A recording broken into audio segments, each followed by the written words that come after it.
So sorry, थोड़ा सा disturbance हुआ, जस्ट फ्यू सेकंड्स, कुछ अर्जेंट इशू था। सो हम लोग फिर से जुड़ते हैं और देन विल स्टार्ट। जल्दी से आप लोग फिर से कनेक्ट हो जाइए और हम लोग आरंभ करेंगे कि किस तरीके से भारत में अंग्रेजों ने अपना जो शासन व्यवस्था है इसको मजबूत किया। सो जो लोग चर्चा में जुड़ रहे हैं और जो लोग पहले जुड़ चुके थे अभी थोड़ी देर पहले, वो फिर से कनेक्ट हो जाएंगे अभी जल्दी ही।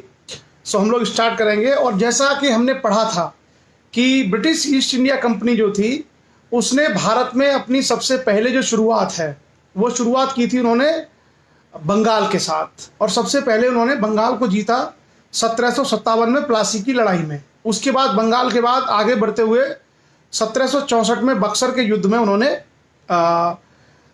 अवध और दिल्ली के मुगल बादशाह को हरा दिया। धीरे धीरे मराठों को हरा दिया, मैसूर पर कब्जा कर लिया, हैदराबाद को, अवध को, पंजाब को, सिंध को, सभी को उन्होंने धीरे धीरे हरा करके अपना एक साम्राज्य भारत में कायम कर लिया।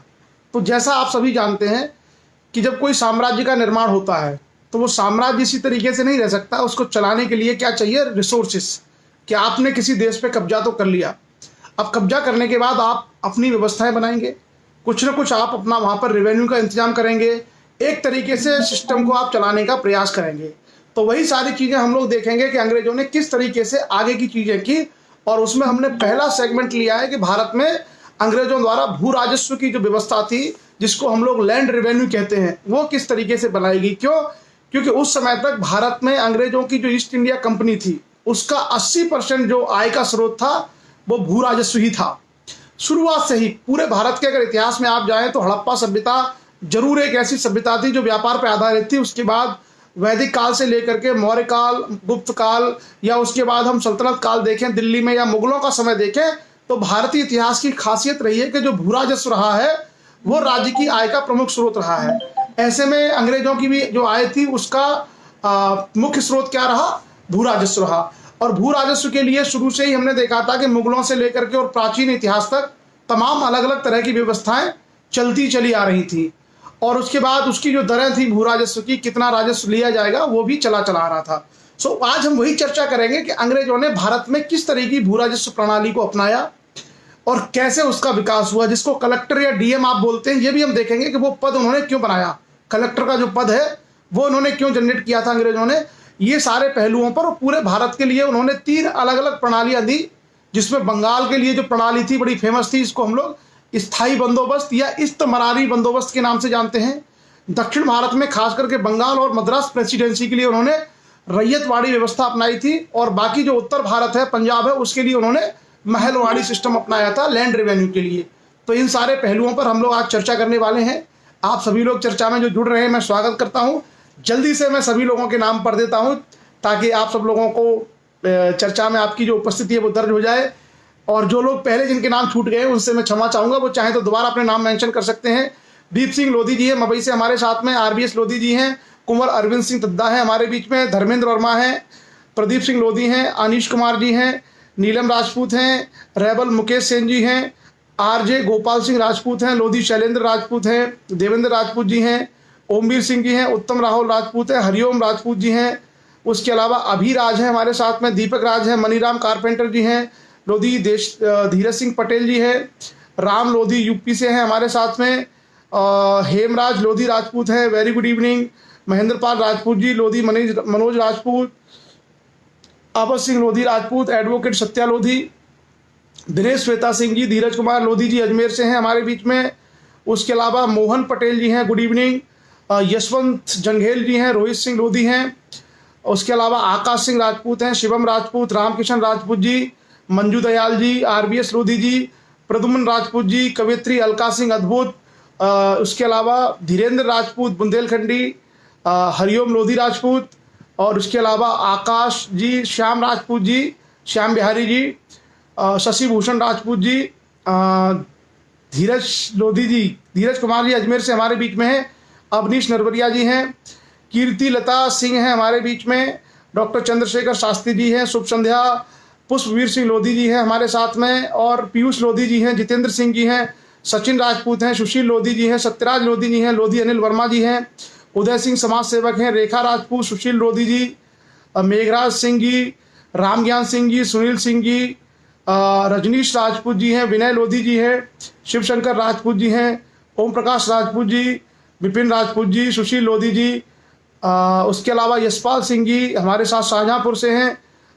ए राहुल राजपूत हैं, पद्मेश लोधी जी हैं, डॉक्टर नारायण पटेल जी हैं, देवेंद्र लोधी जी हैं, मेघराज सिंह जी हैं, और उसके अलावा दीपक राजपूत जी, लोधी दिनेश राजपूत जी, सत्येंद्र कुमार जी, गौरव शिक्षार्थी, राजन लोधी जी, विपिन राजपूत जी, सुनील राजपूत जी, सुशील राजपूत जी, अवधेश राजपूत जी कन्नौज से, उपेंद्र सिंह जी, उत्तम लोधी जी, मुकेश चंद जी, उसके अलावा आदेश Rajput ji, SP Singh Rajput ji, L Prasad ji, Mahendrapal Rajput ji, SP Rajput ji, Pradeep Rajput ji, Ramjeet जी, पुष्पवीर सिंह जी, चलिए सत्यराज लोधी जी, ओपी राजपूत जी, गिरीश भारत जी, चकलेश राजपूत जी, दीपक राजपूत, एसपी सिंह जी, संध्या वर्मा जी, रजनीश राजपूत जी, निखिल राजपूत जी, प्रशांत राजपूत जी, बहुत सारे लोग हैं, रमेश राजपूत जी, आरती वर्मा जी, प्रदीप राजपूत जी, विनोद कुमार लोधी जी, लोधी दिनेश राजपूत जी, लोधी हरिओम राजपूत, पूनम राजपूत, लोधी पुष्पेंद्र राजपूत अटगांव से, पूनम राजपूत, विजय लोधी जी, विजय लोधी राजपूत जी, लोधी गिरिजेंद्र जी, विजय लोधी राजपूत जी, राजपूत केशव जी, जगत नारायण जी, शुभ संध्या लखनऊ से, अजय राजपूत जी, उसके अलावा हमारे साथ में लोधी पुष्पेंद्र राजपूत हैं, नीरज राजपूत जी हैं, यशपाल सिंह जी हैं, हेमलता लोधी जी हैं, बीएस लोधी जी हैं, राम लखन राजपूत जी हैं, डॉक्टर शेर सिंह कुशवाहा जी है, शुभ संध्या। डॉक्टर शेर सिंह कुशवाहा जी कई दिनों बाद दिखाई दे रहे हैं, राजन लोधी जी, दीपक राजपूत जी, महोर सिंह जी गुड़गांव से हैं हमारे बीच में, उसके अलावा राज हमारे बीच में, राज नेवले, अजय राजपूत, रूपलाल मुस्करे, आशीष एस राजपूत, संजय लोधी, शंकर लोधी, शिवर्षि राजपूत, विनय बीनू, संजय लोधी, राज भाई भारत, रामचंद्र वर्मा जी, चलिए नीलम हेमलता जी, योगेश कुमार जी, शंकर जी, महेश लोधी जी, राजपूत केशव जी, धर्मेंद्र सिंह आज़ाद जी, योगेश कुमार जी, उत्तम जी, जय राजपूत जी, चलिए संजय लोधी जी, कृष्णा राजपूत, रजनीश कुमार, सुमन सिंह लोधी, हितेश कुमार, सत्येंद्र कुमार, भगवान सिंह लोधी ठाकुर, सुमन सिंह लोधी। सो चलिए अभी हमारे बीच में 150 के आसपास लोग हैं और हमारी शाम की परिचर्चा के लिए इतने लोग पर्याप्त हैं। हम लोग शुरू करते हैं। सो नमस्कार, गुड इवनिंग, जय हिंद और सभी का स्वागत है। तो जैसा हमने इतिहास में पहले देखा था कि अंग्रेजों ने भारत को जीतने का सिलसिला बंगाल से शुरू किया। तो बंगाल से शुरू करने के बाद उन लोगों को यह था कि बंगाल में ही सबसे पहले व्यवस्था बनानी पड़ेगी, क्योंकि बंगाल उनके अधीन हो गया था। और जैसा मैंने कहा कि बक्सर की लड़ाई के बाद इलाहाबाद की एक संधि हुई थी और इलाहाबाद की संधि के तहत यह तय किया गया था कि बंगाल और बिहार का जो एरिया है, इसके जो दीवानी राइट्स हैं, इस पर दीवानी अधिकारों का मतलब होता है राजस्व वसूल करने का जो अधिकार है, वो ईस्ट इंडिया कंपनी को मिल गया। और शासन का संचालन करना, बाकी खर्चे करने का काम कौन करेगा? नवाब करेगा। तो एक तरीके से इसको बोलते हैं इंग्लिश में हम लोग रेवेन्यू राइट्स। रेवेन्यू राइट्स मतलब दीवानी अधिकार, यानी राजस्व वसूल करने की पावर किसके पास आ गई? ईस्ट इंडिया कंपनी के पास। तो ईस्ट इंडिया कंपनी भारत के मामले में नई थी, वो बेसिकली इंग्लैंड के रहने वाले लोग थे। उनको नहीं पता था कि भारत का इतिहास क्या रहा है, यहाँ पर लोग कैसे राजस्व वसूल करते थे, यहाँ की परंपरा क्या है, यहाँ पर भू राजस्व की प्रणाली क्या है, इसकी जानकारी अंग्रेजों को नहीं थी। तो अंग्रेज बहुत लंबे समय तक भारत में एक्सपेरिमेंट करते रहे, मतलब 20-25 साल तक उन्होंने भारत में केवल एक्सपेरिमेंट किए, प्रयोग किए अलग अलग तरीके से। कभी कोई पॉलिसी अपनाई राजस्व की, कभी कोई पॉलिसी अपनाई, और फाइनली 20-25-30 साल बाद जाकर के ही भारत के लिए व्यवस्थित भू राजस्व प्रणाली उन्होंने स्थापित की। आपको अकबर के बारे में, चंद्रगुप्त मौर्य के बारे में, शेरशाह सूरी की जो भू राजस्व प्रणालियां हैं, या अलाउद्दीन खिलजी के भू राजस्व प्रणाली है, उनकी चर्चा हमने आपसे इतिहास के जो पहले के हमारे सेशन रहे उसमें की थी कि किस तरीके से इन लोगों ने अलग अलग अधिकारी नियुक्त किए थे, किस तरीके से इन लोगों ने राजस्व की दरें तय की थी। तो अब हम शुरुआत करने वाले हैं कि 1765 के बाद बंगाल आ गया अंग्रेजों के अधिकार में। किस टर्म में? कि राजस्व वसूल करने का अधिकार अब अंग्रेजों का है। तो अंग्रेजों ने किस तरीके से भारत में पहले प्रयास किए और नई नई चीज़ों को करने का प्रयास किया। थोड़े से फैक्ट हैं, आप लोग ध्यान से सुनिएगा, बड़े काम के हैं और वो आपको मिल जाएंगे, वो आपके काम भी आएंगे। जैसा आप जानते हैं कि 1765 में अंग्रेजों के पास बंगाल के भू राजस्व का अधिकार आ गया, और उस समय जो भू राजस्व था, जिसको हम लोग बोलते हैं लैंड रेवेन्यू, यही बेसिकली पूरे भारत का भी किसी भी सरकार की आय का स्रोत था। और अंग्रेजों की जो ईस्ट इंडिया कंपनी का जो सरकार बनी, उसकी भी आय का मुख्य स्रोत क्या हो गया भारत का, वही लैंड रेवेन्यू। उसके बाद बंगाल में उस समय 3 तरह के राजस्व के स्रोत थे, ये तीनों याद रखिएगा, क्योंकि अंग्रेजों ने शुरुआत बंगाल से की थी। बंगाल में 3 तरह के राजस्व वसूल किए जाते थे। पहला राजस्व था जिसका नाम था माल की वसूली, ये टर्म है माल। माल में क्या आता था, भू राजस्व और नमक कर। यानी जो सरकार है, बंगाल का जो नवाब था, एक राजस्व लेता था माल के रूप में, यानी भू राजस्व और नमक के ऊपर जो कर लगाता था, उसको हम लोग माल कहते थे। बंगाल में उस समय दूसरा जो कर था, उसका नाम था शेर। शेर में क्या क्या आता था, आयात और निर्यात कर और पथ कर, यानी एक्सपोर्ट इंपोर्ट ड्यूटीज, और पथ कर यानी चुंगी जो लगती थी। ये दोनों चीजें किस में आती थी, ये दोनों ही चीजें आती थी शेर के अंतर्गत। और तीसरी जो कर प्रणाली थी बंगाल में, उसका नाम था बाजीजामा। बाजीजामा में क्या था, आबकारी कर, यानी शराब वगैरह पर जो कर लगते थे, और बाकी जो जुर्माने फीस इत्यादि जो लगती थी, उसको हम कहते थे बाजीजामा। तो उस समय बंगाल की जो कर प्रणाली थी, उसमें 3 तरह के रेवेन्यू प्रचलित थे। क्या 3 रेवेन्यू थे, एक पहला माल था, दूसरा शेर था, और तीसरा बाजीजामा। ये 3 प्रणालियां बंगाल में प्रचलित थी। अब अंग्रेज जब भारत में ईस्ट इंडिया कंपनी ने अपनी सत्ता स्थापित की, तो जाहिर सी बात है वो इन्हीं तीनों में से कोई चुनेंगे, इन्हीं तीनों में से कुछ ना कुछ करने का प्रयास करेंगे। और जैसा मैंने कहा कि जो भू राजस्व था, इसमें से जो किसका भाग था, माल का, यानी जो माल कर था, उसमें भू राजस्व और नमक कर, यानी जमीन पे जो टैक्स लगता था, लगान जो लिया जाता था। लगान आपने फिल्म देखी होगी ना, आमिर खान की लगान। तो जो लगान होता था, जमीन से जो लिया जाता था, जमीन का किराया या लगान, वो और नमक कर, यही सबसे ज्यादा थे। और उसमें से भी जो लगान होता था, वही लगभग 80% रेवेन्यू का सोर्स था। 80% जो सोर्स था वो क्या था, भू राजस्व, किसका, बंगाल की आय का। तो अंग्रेजों के दिमाग में, या जो ईस्ट इंडिया कंपनी थी उसके दिमाग में यही चल रहा था कि किसी भी तरीके से हम इस भू राजस्व पर अपना नियंत्रण स्थापित करें। अब इसके बारे में चर्चा करने से पहले मैं आपको बता दूं कि जब ईस्ट इंडिया कंपनी की भारत में सत्ता स्थापित हुई बंगाल में, तो उस समय वहां पर कुछ अधिकारी पहले से मुगलों के समय के काम कर रहे थे, बंगाल के नवाब के अधीन। यानी जो मुगल भू व्यवस्था थी, उसमें कुछ अधिकारी वहां काम कर रहे थे, और वही उसका कार्य देखते थे कि राजस्व कैसे वसूल किया जाए, खास करके भू राजस्व। तो हम 2-3 अधिकारियों की चर्चा करेंगे, तो हमारा लिंक बन जाएगा कि किस तरीके से अंग्रेजों से ट्रांसफर हुई व्यवस्था कंपनी के लिए। जब भी मैं कंपनी शब्द का प्रयोग करूं, तो आप समझ लेना ईस्ट इंडिया कंपनी की बात हो रही है, ठीक है। तो हम शॉर्ट में कंपनी बोलेंगे। तो यहां पर क्या था, सबसे पहले एक अधिकारी चला आ रहा था मुगल काल से, जिसका नाम था कानून गो। ये कानून गो अधिकारी बहुत लंबे समय तक भारत में अंग्रेजों के समय तक चलता रहा। आप लोगों ने देखा होगा, आपके गांव में या आपके आसपास के किसी न किसी गांव में एक पुराने बुजुर्ग आदमी आपको मिल जाएंगे कानून गो। मतलब आप में से जो पुराने लोग हैं, 50 साल के, 60 साल के, वो कानून गो के बारे में जानते होंगे।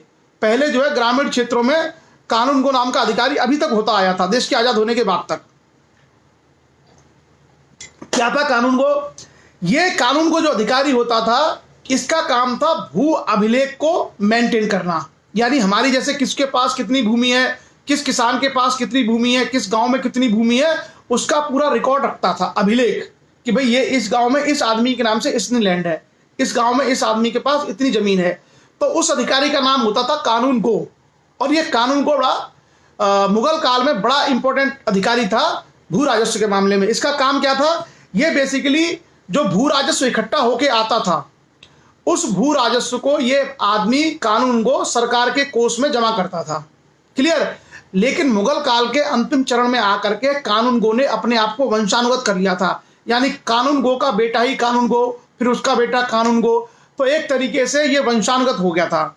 और आप जानते हैं कि राजतंत्र में या लोकतंत्र में या कहीं भी अगर कोई व्यक्ति वंशानुगत हो जाए, कि राजा के बाद राजा का बेटा राजा बने, या लोकतंत्र में एक मुख्यमंत्री के बाद उसका बेटा सांसद विधायक बनने, या एक अधिकारी के बाद उसी का बेटा अधिकारी बन जाए, तो शोषण शुरू हो जाता है, हमेशा होगा।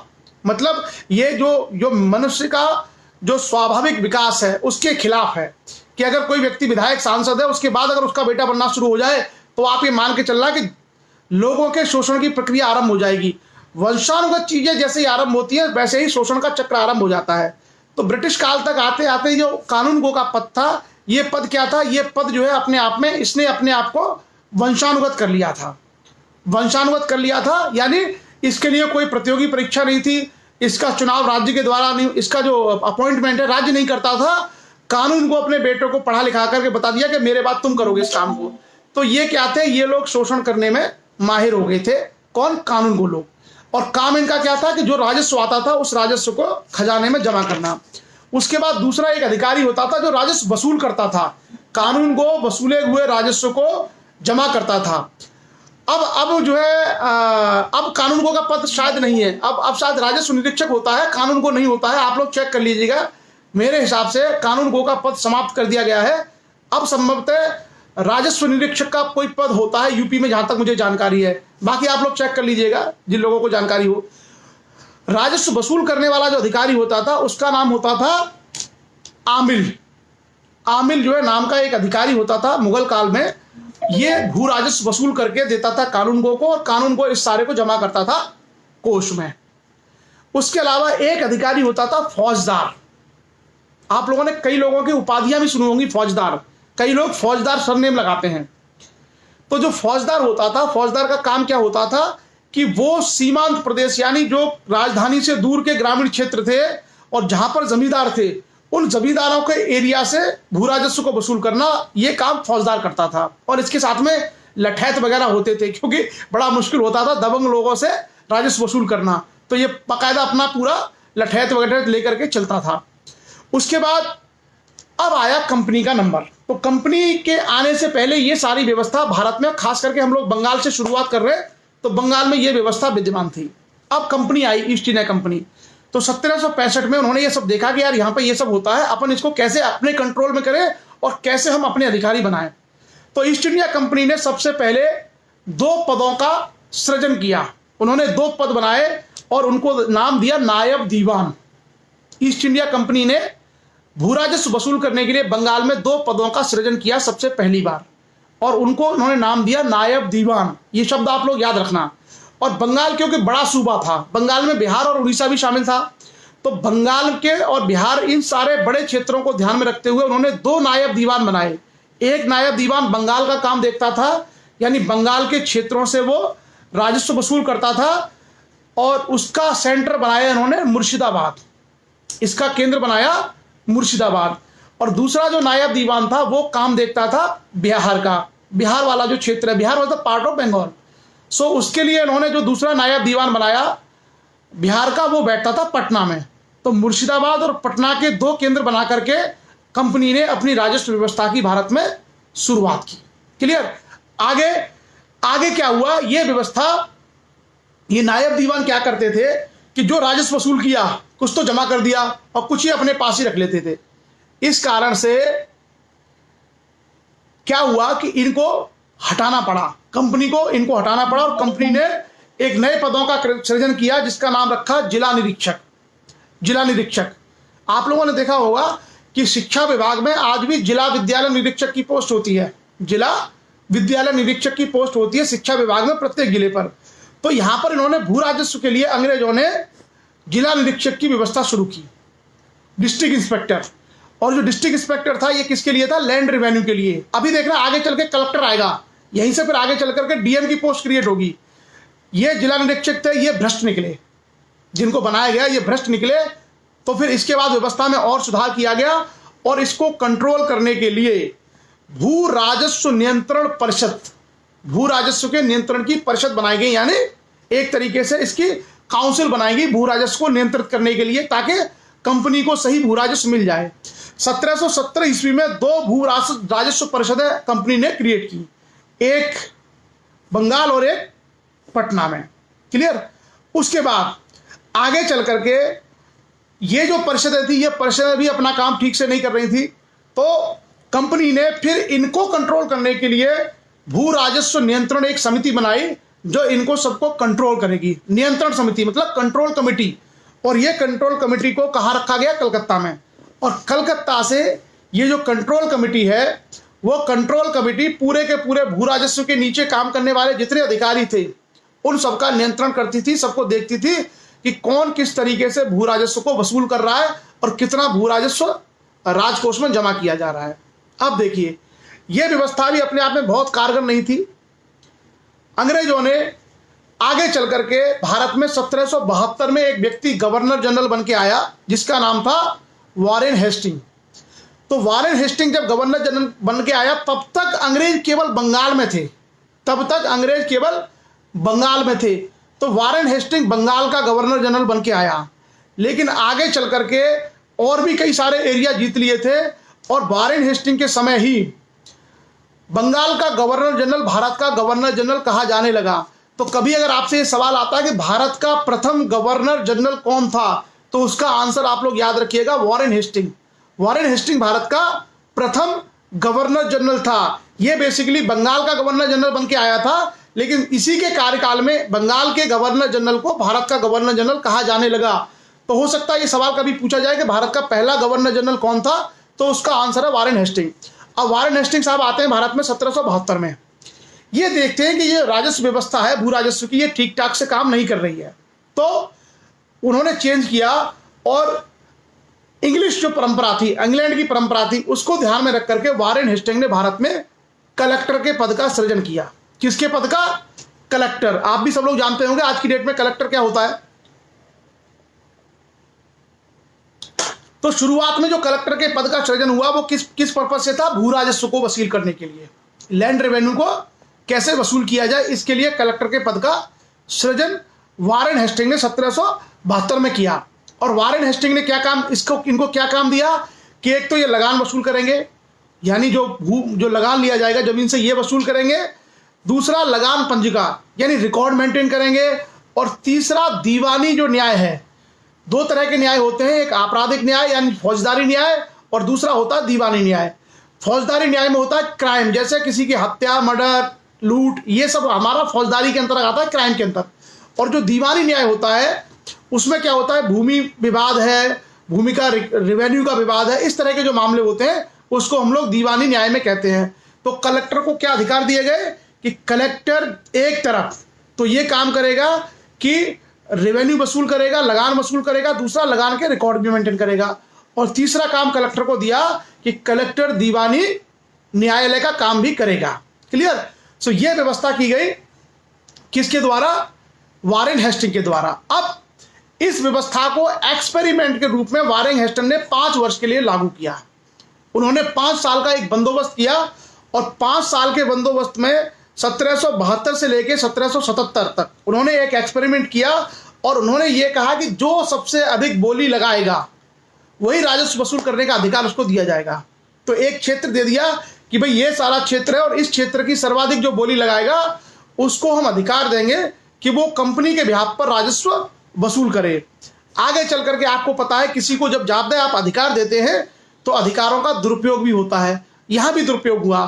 तो कुल मिलाकर के ये सारी की सारी व्यवस्था वॉरेन हेस्टिंग के शासनकाल में चलती रही। अच्छा, आरती वर्मा ने कहा है कि भारत का पहला governor general William Bentinck, Bharat का पहला गवर्नर जनरल विलियम बेंटिक 1828। एक बार चेक कर लीजिएगा, वॉरेन हेस्टिंग हो सकता है, फिर वॉरेन हेस्टिंग बंगाल का पहला गवर्नर जनरल। ठीक है, क्लियर। सॉरी, वो फैक्ट थोड़ा गलत हो गया था। वॉरेन हेस्टिंग से पहले बंगाल में गवर्नर बनते थे, गवर्नर, और वॉरेन हेस्टिंग के टाइम पर उसको गवर्नर जनरल बनाया गया। थोड़ा सा कंफ्यूजन हो गया था, इसे क्लियर कर लीजिएगा। वॉरेन हेस्टिंग से पहले जितने लोग थे वो बंगाल के गवर्नर थे। वॉरेन हेस्टिंग को गवर्नर जनरल बनाया गया, यानी गवर्नर का भी गवर्नर, और बंबई वगैरह जो मद्रास वगैरह के जो प्रांत थे उन सब का हेड बना दिया गया बंगाल को। और ये सही है, आरती वर्मा जी ने कहा कि लॉर्ड विलियम बेंटिक जो है भारत का पहला गवर्नर जनरल बना। तो प्लीज इसको करेक्ट कर लीजिए, थोड़ा सा कंफ्यूजन में वो फैक्ट गलत हो गया, उसको सही कर लीजिए। वॉरेन हेस्टिंग पहला गवर्नर जनरल था और उससे पहले सारे लोग केवल गवर्नर हुआ करते थे। क्लियर? अब वारेन हेस्टिंग के बाद बंगाल का जो अगला गवर्नर जनरल रहा वो बनता है मेन आदमी लॉर्ड कॉर्नवालिस। लॉर्ड कॉर्नवालिस, और कॉर्नवालिस को भारत में भूमि सुधार का और प्रशासनिक व्यवस्था का जन्मदाता कहा जाता है, क्योंकि वारेन हेस्टिंग ने एक्सपेरिमेंट किए, वो प्रयोग करता रहा, लेकिन वहां पर कोई बहुत उल्लेखनीय कार्य वो वारेन हेस्टिंग कर नहीं पाया। उसने 5 साल की व्यवस्था चलाई, कलेक्टर के पद बनाए। उससे पहले भी कंपनी ने कई सारे पदों का सृजन किया, लेकिन कंपनी बंगाल के बारे में कोई ठोस भू राजस्व व्यवस्था का निर्माण नहीं कर पाई थी। कॉर्नवालिस आता है भारत में 1786 में गवर्नर जनरल बनकर के बंगाल का, और कॉर्नवालिस भारत में फिर एक व्यवस्था कायम करता है जिसके माध्यम से बंगाल में एक बहुत सुव्यवस्थित भू राजस्व व्यवस्था, प्रशासनिक व्यवस्था का काम शुरू होता है। क्लियर? ये उत्तम राहुल ने कहा कि 1773 के रेगुलेटिंग एक्ट के तहत वारेन हेस्टिंग को बंगाल का गवर्नर जनरल बना दिया गया, यानी पहले केवल लोग गवर्नर हुआ करते थे उसको। क्लियर? फिर क्या हुआ? अब जब कॉर्नवालिस आया तो कॉर्नवालिस ने सारी चीजों का अध्ययन किया, और कुछ समय तक 4-5 साल तक तो चीजों वो चलती रही। उसके बाद 2 आदमी उसने सेलेक्ट किए। एक आदमी का नाम था जॉन शोर और एक आदमी का नाम था जेम्स ग्रांट। जॉन शोर और दूसरा आदमी था जेम्स ग्रांट। जेम्स ग्रांट और जॉन शोर ने एक नई व्यवस्था को बंगाल में जन्म दिया, जिसको हम लोग जानते हैं स्थायी बंदोबस्त। यानी अब उन्होंने भू राजस्व की जो व्यवस्था है उसको स्थायी बंदोबस्त के रूप में कन्वर्ट कर दिया, और ये बंगाल सहित कहां पे लागू हुई? भारत के 19% जो भूभाग था, भारत का कुल मिलाकर के जो 19% जो एरिया था उस पर यह व्यवस्था लागू हुई, जिसको हम लोग कहते हैं स्थायी बंदोबस्त या इस्तमरारी बंदोबस्त, या जिसको परमानेंट सिस्टम के नाम से हम लोग जानते हैं, परमानेंट सेटलमेंट। सो परमानेंट सेटलमेंट, स्थायी बंदोबस्त या इस्तमरारी बंदोबस्त, ये तीनों ही आपके सामने आ सकते हैं। क्लियर? ये जो अच्छा, एक मनीष मान सिंह जी ने पूछा है कि वॉयसराय क्या था। मैं आपको बता दूंगा वॉयसराय क्या था। वॉयसराय बेसिकली 1857 की जब लड़ाई हुई थी उसके बाद गवर्नर जनरल के पद को चेंज करके वॉयसराय कर दिया गया था। उसकी चर्चा हम लोग आगे करेंगे, वॉयसराय कैसे बना था। वो 1857 तक केवल गवर्नर जनरल हुआ करते थे और उसके बाद उसको चेंज करके वॉयसराय किया गया था। तो वो हम लोग चर्चा कर लेंगे आगे कि किस तरीके से उसको बदला गया था और गवर्नर जनरल और वॉयसराय में क्या फर्क था। क्लियर? सो भारत के 19% हिस्से पर स्थायी बंदोबस्त लागू किया गया। कौन कौन से एरिया थे ये आप याद रखना, ये क्वेश्चन कभी भी आ सकता है। पूरे बंगाल में स्थायी बंदोबस्त किया गया, पूरे बंगाल के लिए। उसके अलावा बिहार के लिए स्थायी बंदोबस्त किया गया। उड़ीसा, इसके लिए भी, यानी बंगाल, बिहार, उड़ीसा के लिए स्थायी बंदोबस्त किया गया। उसके अलावा उत्तर प्रदेश में बनारस, जिसको हम लोग काशी कहते हैं, वाराणसी कहते हैं, काशी, वाराणसी या बनारस में भी परमानेंट सेटलमेंट किया गया। और उत्तरी कर्नाटक, तो कई बार आप कंफ्यूज हो सकते हैं कि उत्तरी कर्नाटक में स्थायी बंदोबस्त नहीं हो सकता। ये आप लोग इसको अंडरलाइन कर लीजिए कि उत्तरी कर्नाटक के क्षेत्र में भी स्थायी बंदोबस्त को अंग्रेजों ने लागू किया, यानी परमानेंट सेटलमेंट या इस्तमरारी बंदोबस्त। अब हम देखेंगे कि ये स्थायी बंदोबस्त क्या था, इसमें इसकी क्या क्या खासियत थी, और क्यों ये व्यवस्था अंग्रेजों के लिए नुकसानदायक हुई, और क्यों ये व्यवस्था भारत के लोगों के लिए नुकसानदायक हुई। 19% भारत के भूभाग पर यह सिस्टम लागू किया गया, और जैसा मैंने कहा कि 3 व्यवस्था उन्होंने अपनाई, एक स्थायी बंदोबस्त, एक रैयतवाड़ी बंदोबस्त और एक महलवाड़ी बंदोबस्त। तो जो स्थायी व्यवस्था थी, स्थायी जो बंदोबस्त था, वो सबसे कम 19% के एरिया पर था, 19% भाग पर।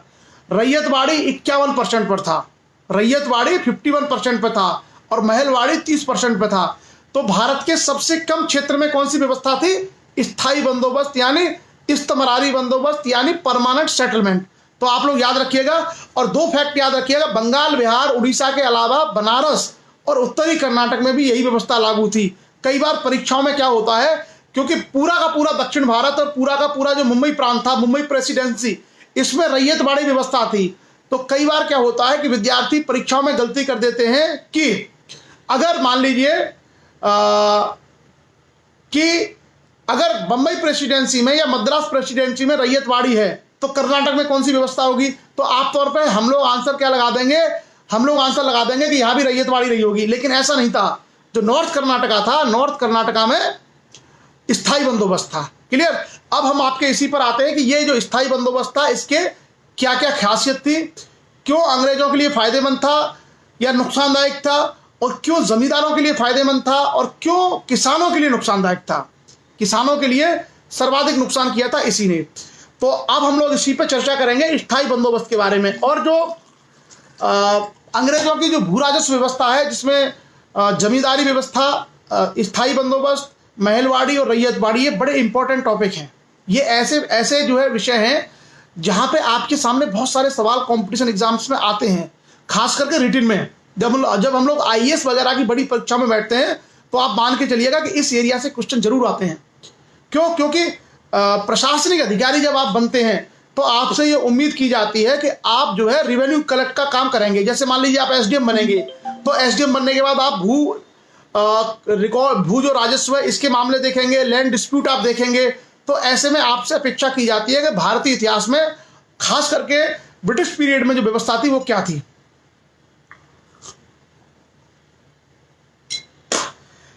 तो इसमें क्या था, जॉन शोर और जेम्स ग्रांट, दो आदमियों के नाम आप याद रखना। इन आदमियों के माध्यम से इस पर विचार विमर्श किया गया। और उस समय एक ब्रिटेन का प्रधानमंत्री था पिट्स, जिसका 1784 में एक एक्ट आया था जिसका नाम था पिट्स का इंडिया एक्ट। वही उस समय ब्रिटेन का प्रधानमंत्री था पिट्स, और इसने स्थायी बंदोबस्त के आदेश दिए। किसने? पिट्स ने। और ये 22 मार्च 1793 को लागू हो गया। तो 22 मार्च 1793 को बंगाल, बिहार, उड़ीसा, नॉर्थ कर्नाटका और बनारस में स्थायी बंदोबस्त लागू हुआ। क्या था इसमें प्रावधान? ये बड़े ध्यान से सुनिएगा, बहुत काम की चीजें हैं और आपकी पूरी की पूरी जो नॉलेज है वो अपडेट हो जाएगी। इसमें सबसे पहले किया गया कि जमींदारों को भूमि का वास्तविक स्वामी माना गया। स्थायी बंदोबस्त में जमींदारों को भूमि का वास्तविक स्वामी माना गया, जबकि आप पूरे भारत के इतिहास में देखेंगे हमेशा किसान को ही जमीन का मालिक माना गया था। पूरे भारत के इतिहास में हमेशा किसानों को ही जमीन का मालिक माना जाता रहा था। लेकिन अंग्रेजों की, आप यहां पर देखिए कि अंग्रेजों ने इंग्लैंड की जमींदारी प्रथा को यहां पर लागू करने का प्रयास किया और भारत में स्थायी बंदोबस्त में उन्होंने यहां जो जमींदार थे उन जमींदारों को भूमि का स्वामी मान लिया। तो जब भूमि का मालिक जमींदार हो गया तो आप ये मान के चलना किसान का शोषण होगा। इस व्यवस्था में किसान का शोषण होगा। क्या हुआ? और यह भी माना गया कि जमींदार जो है इसका हस्तांतरण कर सकते हैं, यानी जमींदार के पास जो जमीन है, किसान मालिक नहीं है, जमींदार मालिक है, और जमींदार अपनी जमींदारी के जो हक है इसको किसी दूसरे को भी, यानी दूसरे जमींदार को हस्तांतरण कर सकते हैं, उसको ट्रांसफर कर सकते हैं। उसके अलावा हालांकि ये कहा गया कि किसान अगर इसके खिलाफ जाए तो कोर्ट जा सकते हैं। तो आप देखिए आज भारत में 2020 में बेचारे किसान कोर्ट नहीं जा पाते हैं बड़े लोगों के डर की वजह से। तो क्या संभव है कि 1793 में किसानों की इतनी हिम्मत रही होगी किसान कोर्ट चले जाएंगे? प्रोविजन था, पर किसानों में कहा, ना तो उनके पास शिक्षा थी, ना उनके पास हिम्मत थी, ना उनके पास जानकारी थी, इसलिए वो प्रावधान था लेकिन वो कभी उसका लाभ नहीं उठा पाए। उसके अलावा क्या था? भू राजस्व संग्रहण के दायित्व से सरकार ने अपने आप को मुक्त कर लिया कंपनी ने, और ये जमींदारों के ऊपर जिम्मेदारी डाल दी कि तुम हमें वसूल करोगे, और फिक्स कर दिया कि इतने सारे एरिया से हमको इतना राजस्व चाहिए, और हमेशा के लिए मतलब स्थायी कर दिया कि इतना हमको राजस्व चाहिए। और क्या राजस्व की दरें थी? 1793 में जो राजस्व की दरें तय की गई थी वो थी 1765 में जो दर थी। 1765 में अंग्रेजों ने, कंपनी ने अपने हाथ में बंगाल को लिया, तो उस समय जो दर थी राजस्व की, जैसे मान लीजिए पूरे बंगाल से 1 करोड़ रुपए मिलता था, तो कंपनी ने तय कर दिया कि हमको 2 करोड़ चाहिए। लेकिन कब तक चाहिए, मतलब कितने सालों तक रहेगा? 2 ही करोड़ रहेगा, हमको इससे ज्यादा नहीं चाहिए, पर हमको 2 करोड़ चाहिए। तो 1765 में जो रेट था उसका दुगना जो है करके कंपनी ने कह दिया जमींदारों को कि इसका दुगना हमको तुम्हारे एरिया से चाहिए। मान लीजिए किसी का एरिया, एक परगना, एक जिला था किसी जमींदार का, तो उससे कहा कि तुम्हारे एरिया से हम लोगों को 1765 में 1 लाख रुपए मिलता था, अब हमको तुम्हारे एरिया से 2 लाख रुपए चाहिए, वो तुम हमको दोगे। तुम किसानों से कैसे वसूल करते हो वो तुम्हारा हेडक है। क्लियर?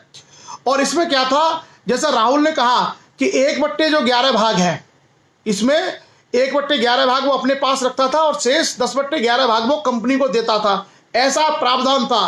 पर जमींदार तो खुराफाती लोग थे, वो कभी इन नियमों का पालन नहीं करते थे। आगे देखेंगे कि समस्या किस तरीके से पैदा हुई। उसके बाद इसमें आगे क्या हुआ, जमींदारों के लेकिन न्याय के अधिकार छीन लिए गए। मतलब न्याय के मामले में जमींदार इंटरफेयर नहीं करेंगे, उसके लिए कोर्ट बनाना शुरू कर दिए। उसके बाद क्या हुआ, जमींदार को यह अधिकार दे दिया कि प्रजा के साथ में, यानी किसान जो होते हैं, किसान का मतलब रैयत, रैयत के साथ में जमींदार कैसे व्यवहार करेंगे, कैसे कर वसूल करेंगे, ये सारा उनके ऊपर छोड़ दिया गया, जमींदारों के ऊपर। तो जमींदारों का अगर किसी किसान से बढ़िया संबंध होगा तो जमींदार अच्छा व्यवहार करेगा, लेकिन अगर किसानों से अच्छा संबंध नहीं होगा तो हो सकता है जमींदार किसानों का शोषण भी करे, जो इसमें देखने को मिलता है। उसके अलावा यहां पर हम देखते हैं कि 3 लोग हैं, एक तो सरकार है यानी कंपनी, दूसरा है जमींदार और तीसरा है किसान। इन 3 लोगों के बीच में ही सारी की सारी चीजें होने वाली हैं स्थायी बंदोबस्त में। कंपनी ने यह कहा कि हमको तो भैया फिक्स चाहिए पूरे अनलिमिटेड समय के लिए, हमने स्थायी कर दिया कि हमको तो इतना चाहिए, तो कंपनी तो अपनी जिम्मेदारी से मुक्त हो गई। अब देखिए दूसरा जमींदार, जमींदार को छोड़ दिया गया कि तुम चाहे जितना वसूल करो, हमको उससे कोई लेना देना नहीं है, लेकिन तुम हमको इतना दे दो। तो जमींदारों को अधिकार मिल गया। तो इस व्यवस्था में बेचारा कौन सबसे संकट में आ गया, इस व्यवस्था में सबसे ज्यादा मुश्किल में आ गया किसान। एक तरीके से 2 पार्टों के बीच में, एक जमींदार है, एक तरफ कंपनी है, और दोनों के बीच में आ गया बेचारा किसान। तो किसान का भयंकर शोषण इस व्यवस्था में होगा। क्यों? क्योंकि जमींदार को यह कहा गया, भाई कोई मुझसे कहा जाए कि ये एरिया तुम्हारा है और इस एरिया से तुम 1 लाख रुपया हमें दो, तो मैं क्या करूंगा, मैं कोशिश करूंगा कि उस एरिया से 1 लाख के बजाय 2 लाख वसूल करूं, 3 लाख वसूल करूं, 4 लाख वसूल करूं, मुझे तो 1 लाख देना है। तो ऐसे में किसानों का एक्सप्लॉयटेशन होना वहां पर शुरू हो गया। उसके अलावा क्या हुआ, एक और चीज यहां पर आई निकल के कि इस व्यवस्था से बहुत सारे जो जमींदार हैं वो बड़े अमीर हो गए, क्योंकि उनको तो कंपनी को फिक्स अमाउंट देना था, और फिक्स अमाउंट देने के साथ ही साथ जो उनका बचा उससे वो अमीर हो गए। तो अमीर होने के बाद जमींदार गांव से निकल के चले गए, शहरों में रहने लगे, और उस जमीन को डायरेक्ट वो नहीं देखते थे, बल्कि उन्होंने अपने नीचे दूसरे लोगों को नियुक्त करना शुरू कर दिया। तो वहां पर एक नई परंपरा आरंभ हुई जिसको बोलते हैं एब्सेंटी लॉर्डलिज्म, यानी एक ऐसे अनुपस्थित जमींदार पैदा हो गए जो वहां नहीं थे, वो शहरों में रहते थे, और उनके गुमास्ते, उनके लठैत, या उन्होंने किसी को ठेके पे दे दिया कि तुम यहां से राजस्व वसूल करो, वो लोगों के साथ अत्याचार करते थे भयंकर तरीके से। तो एब्सेंटी लॉर्ड्स पैदा हुए, लॉर्ड्स मतलब जमींदार, एब्सेंटी लॉर्डलिज्म पैदा हुई वहां पर। ऐसे अनुपस्थित जमींदार पैदा हुए जो पहले तो वहां के थे, बाद में शहरों में चले गए, और वो अपने गुमास्तों के माध्यम से, इनके माध्यम से वहां पर लोगों का शोषण करवाते थे। तो एक और वहां पर श्रृंखला आरंभ हुई। अंग्रेजों ने एक काम यहां पर किया था कि कोई भी जमींदार, उसके लिए एक नियम बना रखा था जिसको कहते हैं सूर्यास्त का सिद्धांत। सनसेट का जो है एक सिद्धांत था। सूर्यास्त के सिद्धांत में यह कहा गया था कि अगर कोई जमींदार एक नियत तिथि की शाम तक अगर राजस्व सरकार को नहीं देगा तो उससे जमींदारी छीन ली जाएगी। अगर कोई जमींदार, जैसे कहा गया कि भाई आप 31 मार्च को आपका 1 करोड़ रुपया है, तो आपको 1 करोड़ रुपया हमें जमा करना है राजकोष में। अगर कोई भी जमींदार 1 करोड़ रुपया उस 31 मार्च तक जमा नहीं करता था, तो ऐसे में क्या होता था, ऐसे में उस सिद्धांत के, जिसको हम लोग बोलते हैं सनसेट लॉ, सूर्यास्त का कानून, ये अंग्रेजों ने बनाया था जमींदारों पर अंकुश लगाने के लिए। अगर वो नहीं दे पाया तो ऐसे में वो जमीन जमींदार से छीन ली जाती थी और उसको अंग्रेज किसी और को बेच सकते थे। तो यहां पर जमींदार भी बेचारे सशंकित हैं। और कौन से जमींदार सशंकित होंगे, मान लीजिए कोई जमींदार है, मान लीजिए किसी एरिया में कोई लोधी जमींदार था, अब उस एरिया में, लोधी जमींदार के एरिया में लोधी किसान थे सारे, तो ऐसे में सूखा पड़ गया, मान लीजिए सूखा पड़ गया, और उसमें जो जमींदार था लोधी, उसके बहुत सारे रिश्तेदार भी थे। अब सूखा पड़ गया, फसल हुई नहीं, तो उसके ऊपर एक मोरल ऑब्लिगेशन था कि वो कैसे उन लोगों से राजस्व वसूल करे। उसके लिए प्रैक्टिकली संभव नहीं था कि उन पर जबरदस्ती लगान लगाए, क्योंकि खेतों में अनाज हुआ ही नहीं। तो ऐसे में बेचारे बहुत सारे जमींदार रिश्तेदारी और संबंध होने के कारण सनसेट को फॉलो नहीं कर पाते थे और उनकी जमींदारियां छीन ली जाती थी। इसी वजह से कई सारी घटनाएं यहां पर हमें देखने को मिलती हैं। क्लियर। अब उसके बाद आते हैं कि इसके बारे में जो स्थायी बंदोबस्त था, ये इसके फैक्ट है जो मैंने आपसे चर्चा की। बाकी इस व्यवस्था के अच्छाइयां क्या थी, इसकी फायदा क्या हुआ, इसका फायदा यह हुआ कि राज्य की आय में वृद्धि हुई। इससे राज्य मतलब सरकार की, कंपनी की आय में वृद्धि हुई। ऑब्वियसली बात है कि कंपनी ने 1765 के दुगने पर इसको लगाया, तो दुगनी उसको राजस्व मिल गया। तो एक तरीके से कंपनी को फायदा हुआ। दूसरा क्या हुआ, बार बार हर साल जो है भू राजस्व की दर निर्धारण करने से छुट्टी मिल गई कि भाई ऐसा नहीं है कि आज 5% है, कल 6% हो जाएगी, फिर 3% हो जाएगी, ऐसा नहीं है। अमाउंट फिक्स कर दिया गया कि भाई इतना आपको देना है। तो बार बार राजस्व की दरें तय नहीं कर रही थी। उसके अलावा क्या हुआ, कंपनी के पास हर साल ये तय हो गया कि इतनी इनकम आएगी, तो कंपनी अपनी पॉलिसी बना सकती थी, अपने खर्चे कैसे करने इसको तय कर सकती थी। उसके अलावा क्या हुआ, जमींदारी प्रथा से कंपनी को एक लाभ हुआ कि कंपनी को अपने ऊपर आश्रित एक वर्ग मिल गया जमींदारों का। एक ऐसा वर्ग मिल गया जमींदारों का जो कंपनी पर डिपेंडेंट हो गए, और ये वर्ग कंपनी के कहने पर किसानों का शोषण करता था। तो एक तरीके से कंपनी ने अपने लिए स्वामी भक्त लोगों का एक ग्रुप बना लिया। कंपनी को स्वामी भक्त लोग मिलना शुरू हो गए जमींदारों के रूप में। और आप देखना कि भारत में जितना आजादी की लड़ाई का आंदोलन हम देखेंगे उसमें जमींदारों ने सरकार का पक्ष लिया, मतलब जमींदार अंग्रेजों की तरफ रहे। क्यों? क्योंकि यही जमींदार अंग्रेजों के कहने पर किसानों का शोषण करते थे, और इन्हीं जमींदारों ने अंग्रेजों का साथ देकर के भारत में आजादी की लड़ाई को कमजोर किया। आप लोगों ने बंगाल में, बिहार में और बहुत सारे क्षेत्रों में नक्सलवादी समस्या सुनी होगी, उसकी चर्चा हम लोग कभी कंटेम्प्रेरी इंडिया में करेंगे। वहां पर एक बड़ा कारण यह है कि जो जमींदारी थी उस जमींदारी में लोगों के पास सैकड़ों हजारों बीघा जमीन हो गई जमींदारों के पास, और इस एरिया में रहने वाले 85,000 किसान भूखे मरते थे। उनके पास एक खाने को दाना नहीं होता था। परिणाम स्वरूप वो दूसरे रास्ते की ओर चले गए। उसकी चर्चा हम लोग करेंगे कंटेम्प्रेरी इंडिया में, समकालीन भारत में। तो यहां पर क्या है कि जमींदारों के रूप में एक ऐसा वर्ग अंग्रेजों को मिल गया जो उनका स्वामी भक्त हो गया, उनका एक तरीके से गुलाम हो गया। और जब भी अंग्रेजों के खिलाफ कोई आवाज उठाता सबसे पहले जमींदार उसको मारते थे, अंग्रेजों को मारने की जरूरत नहीं पड़ती थी। तो ईस्ट इंडिया कंपनी की सुरक्षा एक तरीके से जमींदारों ने करना शुरू कर दी। और क्या हुआ,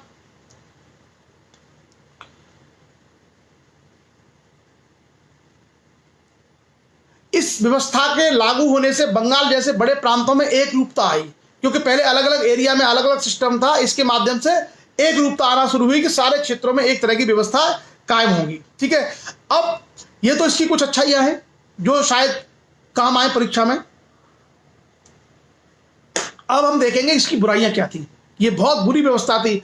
अंग्रेजों ने भारत में जो कुछ लागू किया उसमें बड़ी गड़बड़ियां थी।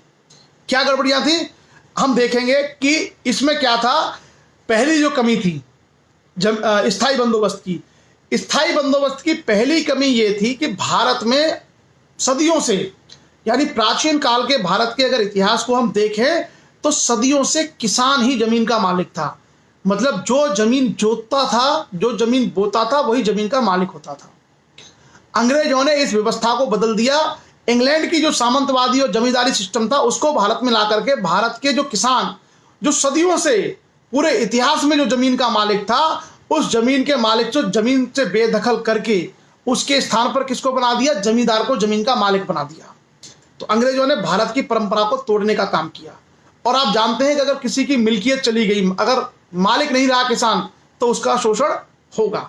तो पहली जो व्यवस्था की अंग्रेजों ने गुस्ताखी की, उसमें उन्होंने कहा कि जो किसान जमीन का असली मालिक था उसको मालिक को बेदखल कर दिया। दूसरी क्या बुराई थी इस व्यवस्था में, इसमें जो रेवेन्यू की दरें थी बहुत ऊंची थी। जैसा मैंने कहा राजस्व की जो दरें थी वो दरें इसमें बहुत ऊंची थी।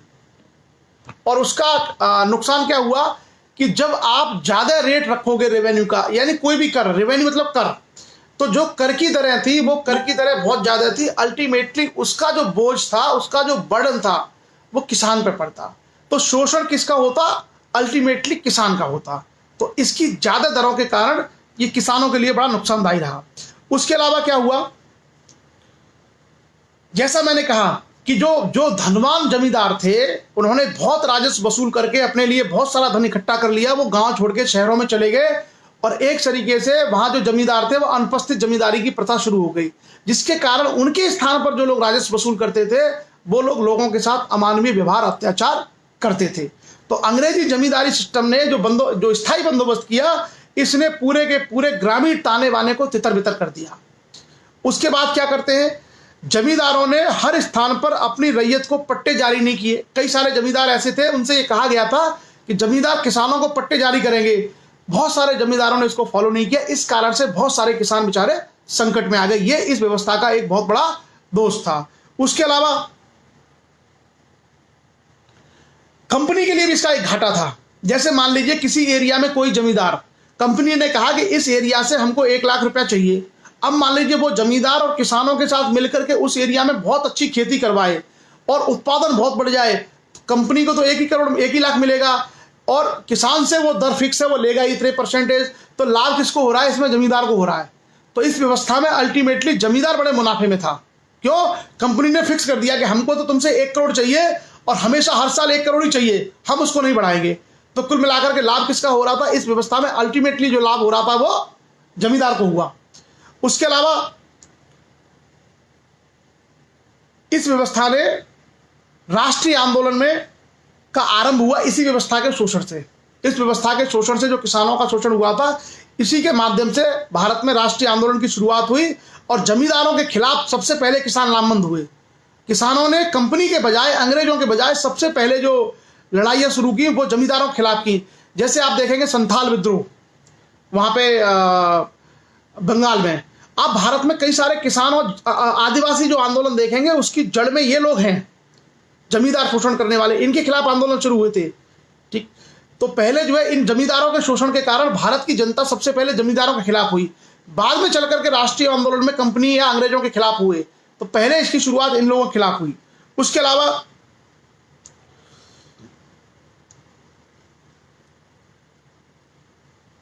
इस व्यवस्था ने ऊपरी स्तर पर सामंतवाद को जन्म दिया, लेकिन नीचे दास प्रथा को जन्म दिया। मतलब अगर आप किसी को जमीन नहीं दोगे तो वो आदमी आपका दास या गुलाम हो जाएगा और बेगार प्रथा होगी।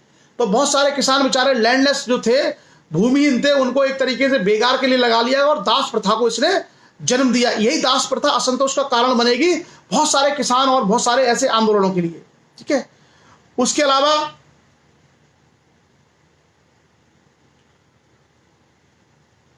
बाकी पॉइंट मैंने आपके साथ डिस्कस कर लिए।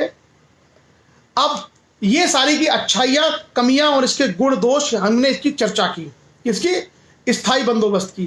तो स्थायी बंदोबस्त यानी परमानेंट सेटलमेंट में अगर इतना भी आपको समझ में आता है, इतनी चीज़ों को अगर आप जान लेते हैं तो वो बहुत सारा आपके लिए उपयोगी है और इतना ही पर्याप्त है। किसी भी मुख्य परीक्षा में आप यूपीएससी वगैरह में आराम से लिख सकते हैं और उसके अलावा आप यदि चाहें तो ऑब्जेक्टिव क्वेश्चन सारे इससे हैंडल कर सकते हैं। तो ये हमने एक व्यवस्था की बात की जिसको हमने नाम दिया स्थायी बंदोबस्त। अब हम लोग आगे बढ़ते हैं और आगे हम इसकी चर्चा करेंगे जिसको हमने कहा है रैयतवाड़ी बंदोबस्त। तो जैसा मैंने कहा कि भारत में अंग्रेजों की 3 प्रेसिडेंसी थी, 3 एरिया से वो कमांड करते थे। एक था कलकत्ता प्रेसिडेंसी, एक था बम्बई प्रेसिडेंसी और एक था चेन्नई यानी मद्रास प्रेसिडेंसी। मद्रास और बम्बई प्रेसिडेंसी के सारे हिस्से में केवल उत्तरी कर्नाटक को छोड़ करके इन्होंने जो व्यवस्था लागू की अंग्रेजों ने, उसको हम जानते हैं रैयतवाड़ी के नाम से। उसको हम लोग रैयतवाड़ी व्यवस्था कहते हैं। और रैयतवाड़ी व्यवस्था भारत के 51% एरिया पर थी। तो कभी अगर आपसे ये सवाल आता है कि भारत के भू राजस्व की व्यवस्था में अंग्रेजों ने सर्वाधिक क्षेत्र में किस व्यवस्था को अपनाया था, तो वो था आपका रैयतवाड़ी व्यवस्था। रैयतवाड़ी व्यवस्था को उन्होंने 51% क्षेत्र पर लागू किया था। रैयत का मतलब होता है किसान, रैयत का मतलब होता है किसान। इसको जन्म देने का श्रेय किसको जाता है? 2 ब्रिटिश अधिकारी थे, थॉमस मुनरो और रीड। मुनरो और रीड, ये नाम आप याद रखने ना, ये 2 व्यक्ति थे जो इसके जन्मदाता थे। किसके? रैयतवाड़ी व्यवस्था के। मुनरो और रीड, ये 2 नाम है। जैसे उसमें जॉन शोर और ग्रांट थे, इसी तरीके से रैयतवाड़ी व्यवस्था के प्रवर्तक थे मुनरो और रीड। ये आप लोग याद रखना। थॉमस मुनरो और कैप्टन रीड, ये 2 अधिकारी थे जिन्होंने इस व्यवस्था को जन्म दिया था भारत में। और बम्बई प्रेसिडेंसी और मद्रास प्रेसिडेंसी यानी पूरा दक्षिण भारत रैयतवाड़ी व्यवस्था के अंतर्गत था, केवल उत्तरी कर्नाटका को छोड़ करके। क्या था इस व्यवस्था में? इस व्यवस्था में रैयतवाड़ी व्यवस्था की खामियां अंग्रेजों ने, जो स्थायी बंदोबस्त था बंगाल का, उसकी खामियां मालूम पड़ चुकी थी। तो 1800 के आसपास जाकर के इस व्यवस्था को अपनाया गया कि ये ठीक नहीं है। तो उन्होंने वहां पर दूसरी व्यवस्था अपनाई। हालांकि ये जो व्यवस्था है रैयतवाड़ी, इसकी शुरुआत पहले ही हो गई थी एक जिले में पायलट प्रोजेक्ट के रूप में। कहां पर? एक जिला था बारामहल। बारामहल जिले में 1792 में, यानी स्थायी बंदोबस्त लागू होने से पहले ही इस व्यवस्था को कर्नल रीड, मैंने कहा ना मुनरो रीड, तो जो कर्नल रीड था उसने एक्सपेरिमेंट के रूप में इस बंदोबस्त को लागू किया था। आगे चल करके इसको पूरे दक्षिण भारत में लगाया गया था। और क्या क्या इसकी व्यवस्थाएं थी, 1818 में पूरे एरिया में इसको लागू कर दिया गया था।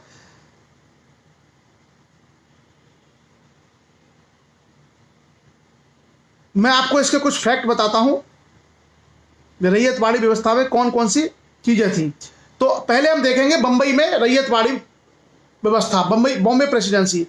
सो बंबई प्रांत में इसको लागू किया गया और पेशवा के प्राप्त जो प्रदेश थे उनमें 1824 से लेकर 1828 तक एक सर्वे हुआ और उस सर्वे के आधार पर 55% जो है भू राजस्व की दरें इसमें तय की गई।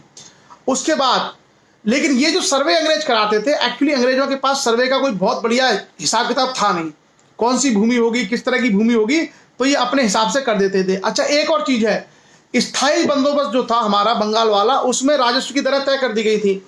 लेकिन रैयतवाड़ी व्यवस्था में क्या किया गया था, आप इसको एक तो मोटे रूप में समझिए, रैयत का मतलब किसान, तो बंदोबस्त सीधा किसान के साथ किया गया। जो किसान था उस किसान के साथ डायरेक्ट किया गया कि प्रत्येक किसान से जिसके पास जो भूमि है, और यहां पर भूमि का मालिक किसान को मान लिया गया। क्योंकि जमीन में क्या दिक्कत, जमींदारी व्यवस्था में क्या दिक्कत थी कि जमींदारी व्यवस्था में जमींदार के पास अधिकार थे, यहां पर किसान को ही भूमि का मालिक माना गया और सरकार ने सीधे किसान के साथ में बंदोबस्त किया कि हम इतनी दरें आपसे लेंगे, रैयत माने किसान, और इस तरीके से किसानों के साथ में सरकार ने सीधा भू राजस्व की व्यवस्था को अपनाया। उसकी अलग अलग दरें भूमि का सर्वे कराने के बाद तय की गई और इसमें यह बंदोबस्त था कि जो ये दरें तय की गई हैं राजस्व की, ये दरें बदलती रहेंगी, यानी प्रत्येक साल इनकी समीक्षा होगी, प्रत्येक साल इनकी समीक्षा होगी और इन समीक्षाओं के आधार पर इसके जो दरें हैं वो मॉडिफाई होती रहेंगी। अच्छा, एक और चीज याद रखना, जो भारत का आसाम का जो एरिया था, मतलब बंबई और मद्रास प्रेसिडेंसी के अलावा जो आसाम का एरिया था, वो आसाम के एरिया में भी यही रैयतवाड़ी व्यवस्था थी। तो रैयतवाड़ी व्यवस्था में क्या रहा कि रैयतवाड़ी व्यवस्था में सीधे रैयत के साथ, डायरेक्ट किसानों के साथ इसमें उन्होंने संपर्क किया अंग्रेजों ने और कहा, जैसे आज जो हमारा भू राजस्व है वो रैयतवाड़ी है एक तरीके से।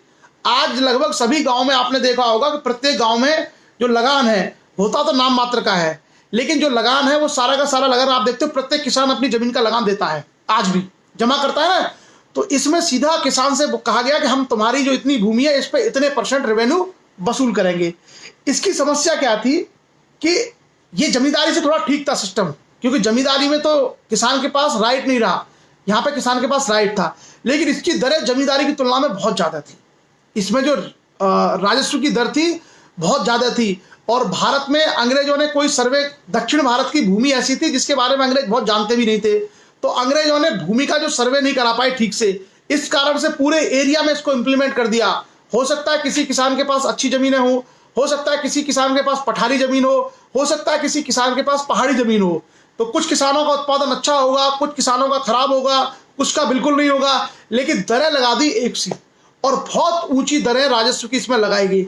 इस कारण से इन्होंने इस व्यवस्था ने रैयत का शोषण किया, यानी किसानों का शोषण किया। और हालांकि समय समय पर इसमें सुधार के प्रयास किए गए, लेकिन कोई बहुत इफेक्टिव परिणाम हम लोगों को इस व्यवस्था में दिखाई नहीं देते। तो कुल मिलाकर के ये थी हमारी रैयतवाड़ी व्यवस्था। रैयतवाड़ी व्यवस्था में बाकी बहुत सारे फैक्ट हैं, उसमें मुझे लगता है आपको जाने की आवश्यकता नहीं है, आप केवल बेसिक इसका समझ लीजिए। इसका प्रभाव क्या पड़ा था रैयतवाड़ी व्यवस्था का किसानों पर, ये मैं आपको बता देता हूं, कुछ पॉइंट्स जो आपके काम आएंगे। रैयतवाड़ी बंदोबस्त जमींदारी व्यवस्था से बहुत ज्यादा महंगा सिद्ध हुआ क्योंकि इसमें रेट बहुत ज्यादा था, ठीक है। और इसमें क्या था, कलेक्टर को लगान एकत्र करने का काम सौंपा, इस कारण से कलेक्टर की जिम्मेदारी बढ़ गई, प्रशासनिक दायित्व बढ़ गया। इसमें भू राजस्व तय करने को अधिक बारीकी से अध्ययन करना चाहिए था, जो कि नहीं किया गया, इस कारण से भी किसानों के साथ अन्याय हुआ, किसमें, रैयतवाड़ी में। इसके अलावा अनेक स्थानों पर ब्रिटिश अधिकारियों ने एक तरीके से, जो अधिकारी थे उन्होंने जमींदारों का रूप ले लिया। जो व्यवहार बंगाल में जमींदार करते थे वही व्यवहार अंग्रेज अधिकारी करने लगे किसानों के साथ में। तो एक तरीके से इनडायरेक्टली या जमींदारी व्यवस्था अधिकारियों के माध्यम से आगे और लोगों का शोषण होने लगा। उसके अलावा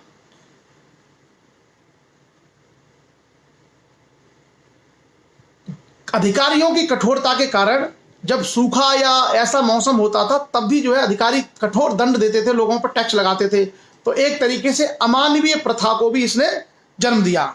उसके अलावा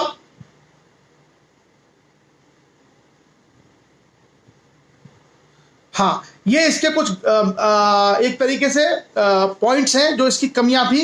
रैयतवाड़ी व्यवस्था का किसानों पर प्रभाव, तो इतना अगर आप लोग जान लेंगे तो उतनी सारी चीज़ों को आप लोग आपके लिए काम आ जाएगी। और अब हम लोग आते हैं आगे, जो तीसरा बंदोबस्त था, तो 19% पर हो गया स्थायी बंदोबस्त, 51% पर हो गया आपका रैयतवाड़ी। तो 19 और 51 कितना हो गया आपका 70%। तो 70% व्यवस्था हो गई। अब भारत का कितना हिस्सा बचा 30%। तो बाकी जो 30% भाग था उस पर अंग्रेजों ने एक और नई व्यवस्था लागू की जिसको हम जानते हैं महलवाड़ी के नाम से, महलवाड़ी सिस्टम। महलवाड़ी सिस्टम के जानने से पहले हमें जानना आवश्यक है कि महल होता क्या है। तो महल एक तो पैलेस होता है, राजा का महल। यहां पर महल शब्द का आशय होता है ग्राम। एक ग्राम को महल कहा जाता था उस समय। तो उत्तर भारत का जो बाकी हिस्सा बच गया, उत्तर प्रदेश का जो हिस्सा बच गया, या जो पंजाब हरियाणा, ये जो सारा हिस्सा था, इस सारे हिस्से में अंग्रेजों ने एक नई व्यवस्था लागू की राजस्व की, भू राजस्व की, जिसको नाम दिया महलवाड़ी बंदोबस्त यानी महलवाड़ी व्यवस्था। और ये महलवाड़ी व्यवस्था का जन्मदाता था हॉल्ट मैकेंजी। आप लोग कोई कमेंट में लिख देना, इस व्यवस्था का जन्मदाता था महलवाड़ी का हॉल्ट मैकेंजी, उसने इसको इंट्रोड्यूस किया था। तो तीनों व्यवस्थाओं को इंट्रोड्यूस करने वाले अलग अलग लोग हैं, अलग अलग गवर्नर जनरल हैं, अलग अलग काल में हुई हैं। तो हम लोग अगर इनके फैक्ट याद रखेंगे तो ये कई सारी चीजें हमें उपयोगी होंगी और काम में भी आएंगी। महलवाड़ी व्यवस्था कहां पर थी? उत्तर प्रदेश और पंजाब वाले एरिया में, मध्य प्रांत का जो एरिया है मध्य प्रदेश का उसमें थी, और आगरा अवध ये सारा जो एरिया है उसमें थी। कुल मिला के भारत के 30% एरिया पर जो ब्रिटिश टेरिटरी था उसमें महलवाड़ी व्यवस्था को लागू किया गया। और महल का, जैसे मैंने आपको अर्थ बताया, महल का मतलब गांव। तो इसमें जो कंपनी ने जो राजस्व का करार किया, जमींदारी में जमींदार से किया, रैयत में रैयतवाड़ी में सीधे किसान से किया। यहां पर इन्होंने गांव को या गांव के समूह को एक इकाई मान लिया। महलवाड़ी व्यवस्था में क्या किया कि कोई एक गांव या गांव का जो समूह है उसको एक इकाई माना, और ये कह दिया कि ये जो पूरा गांव है, ये पूरा गांव हमको इतना राजस्व देगा। तो ये व्यवस्था किसके साथ की अंग्रेजों ने? सीधे गांव के साथ में, या गांव का जो समूह था उसके साथ में, जिसको हम लोग महल कहते हैं। तो महलवाड़ी व्यवस्था सीधे के सीधे किसके साथ में की गई? गांव के साथ में, या गांव के एक समूह के साथ में। अब इस व्यवस्था में क्या था? अंग्रेज तो प्रयोग करते रहते थे, कभी यहाँ, कभी बंगाल में प्रयोग कर रहे हैं, कभी मद्रास में, कभी बंबई में, अलग अलग तरह के अंग्रेज एक्सपेरिमेंट भारत में करते रहते थे। और भारत उनको ऐसा देश मिल गया था कि यहाँ ज्यादा लोग विरोध करते नहीं थे, तो जो मन में आता था उनका वो करते थे। जब बहुत ज्यादा शोषण होता था तब जाके अंग्रेज सोचते थे कि यार कुछ ठीक किया जाए, नहीं तो लोग विद्रोह कर देंगे। नहीं तो अंग्रेज इतने सनकी थे, जो उनके मन में आता था कहीं भी कुछ भी लागू कर देते थे। क्लियर? सो अब हम देखते हैं इसमें क्या हुआ। गांव या गांव की इकाई को महल माना गया और उस महल के साथ इस व्यवस्था को लागू किया गया। हॉल्ट मैकेंजी नाम का अंग्रेज इसका जन्मदाता था, और यहां पर राजस्व की दरें तय कर दी गई गांव के साथ में कि इतना राजस्व को हमें इस गांव से या इन गांव की इकाइयों से चाहिए। उसके बाद जैसे मैं आपको कुछ फैक्ट बता दे रहा हूं इंपॉर्टेंट। उत्तरी पश्चिमी जो प्रांत है, नॉर्थ वेस्ट जो प्रांत था, पहले जमींदारी व्यवस्था थी, और उसके बाद इसको आगे लागू किया गया। और उसमें जैसे अवध के नवाब से 1801 में कंपनी को कुछ एरिया मिले। 1801 में अवध के नवाब से कंपनी को कुछ एरियाज मिले, जैसे इटावा जिला था, मुरादाबाद, फर्रुखाबाद, इलाहाबाद, कानपुर, गोरखपुर और बरेली, ये सारे एरिया में इन्होंने इसको लागू किया। अच्छा, सुरजी अर्जुन गांव की संधि हुई थी सिंधिया और अंग्रेजों के बीच में, मैंने आपसे चर्चा की थी सेकंड मराठा वॉर में। तो उस संधि में क्या था कि पानीपत, सहारनपुर, अलीगढ़, आगरा, ये सारे जिले मराठों से मिले थे। तो आप समझ सकते हो कि आगरा और पानीपत और अलीगढ़ तक का एरिया एक बार मराठों के अधीन चला गया था, जब सेकंड एंग्लो मराठा वार हुआ था। क्लियर? अब यहां पर क्या हुआ, 2-3 सुझाव दिए गए इसको लागू करने के लिए। पहला यह था कि भूमि का सर्वेक्षण किया जाए, पूरी भूमि का सर्वे हो, और दूसरा भूमि से संबंधित जितने व्यक्ति हैं उनके अधिकारों का एक लेखा यानी रिकॉर्ड तैयार किया जाए, और प्रत्येक गांव या महल से कितना कर लेना है यह भी तय किया जाए। ये महलवाड़ी व्यवस्था के पहलू थे। उसके अलावा प्रत्येक गांव से भूमि कर प्रधान या लंबरदार द्वारा संग्रह करने की व्यवस्था की जाए। तो आप लोगों ने सुना होगा कि आज भी जो है उत्तर प्रदेश के बहुत सारे एरियाज में, या आप हरियाणा में जाएंगे तो आपने देखा होगा बहुत सारे लोगों को आज भी लंबरदार कहते हैं। आप लोग जाएंगे तो आपने लंबरदार सुना होगा कि कई सारे लोग लंबरदार के नाम से संबोधित करते हैं कि अरे आइए लंबरदार। तो जो लंबरदार कौन था? लंबरदार बेसिकली महल के आधार पर, यानी एक गांव से राजस्व वसूल करके कंपनी को देगा। क्लियर? सो उस व्यक्ति को लंबरदार कहते थे। तो आप लोगों ने सुना होगा ना, अब तो नहीं, नए लोगों में तो शायद किसी का नाम नहीं पड़ता, लेकिन पुराने बुजुर्गों को हमने सुना है, जो हमारे दादाजी की उम्र के थे, उनमें कई लोगों को लोग बुलाते थे कि अरे लंबरदार साहब आइए। मतलब जो उस एरिया का बड़ा अमीर आदमी होता था, किसान, उसको लंबरदार कहते थे। तो लंबरदार क्या होता था कि लंबरदार जो है गांव से राजस्व वसूल करता था, ग्रामीण क्षेत्रों से, और उस गांव की इकाई जिसको अंग्रेजों ने महल कहा था उसको अंग्रेजों को देता था। क्लियर? उसके बाद इस महलवाड़ी व्यवस्था में 30 साल का एक प्रबंध किया गया, जिसको हम लोग कहते हैं 30 वर्षीय बंदोबस्त। अब इसमें भी क्या था, इसकी भी समस्या यही थी कि एक गांव को एक इकाई तो मान लिया गया, लेकिन इतनी ज्यादा दरें अंग्रेज उसमें फिक्स कर देते थे कि वो गांव बेचारा मिलके उसको नहीं दे पाता था। अंग्रेजों ने तो लगा दिया कि भाई गांव में इतने सारे किसान हैं, इतनी सारी जमीन है, आप लोग करो मिलकर के, लेकिन हमको इतना चाहिए। तो इस वजह से कई बार क्या है, गांव में खेती ना होने से या फसलें अच्छी ना होने से गांव के ऊपर दबाव पड़ जाता था, और उस महल की इकाई को या लंबरदार को वो देना पड़ता था। इस कारण से ये व्यवस्था भी अल्टीमेटली शोषण का एक जरिया बनी, महलवाड़ी व्यवस्था। और इस व्यवस्था में 1833 का जो रेगुलेटिंग एक्ट आया था विलियम बेंटिक के समय, उसमें कुछ परिवर्तन किए गए थे, वो सब आपको जानने की आवश्यकता नहीं है। और कुछ जो काम की चीजें हैं वो मैं आपसे डिस्कस करता हूं।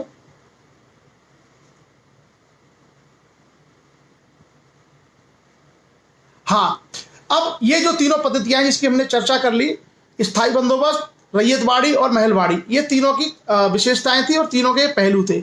थोड़ा सा समय और लगेगा, बस हम लोग इसको कंक्लूड करेंगे आज के सेशन को। इनकी एक समीक्षा करते हैं कि इसमें क्या क्या हुआ। इन तीनों पद्धतियों में लगान की जो दर थी वो 66% से लेकर के 80% तक थी।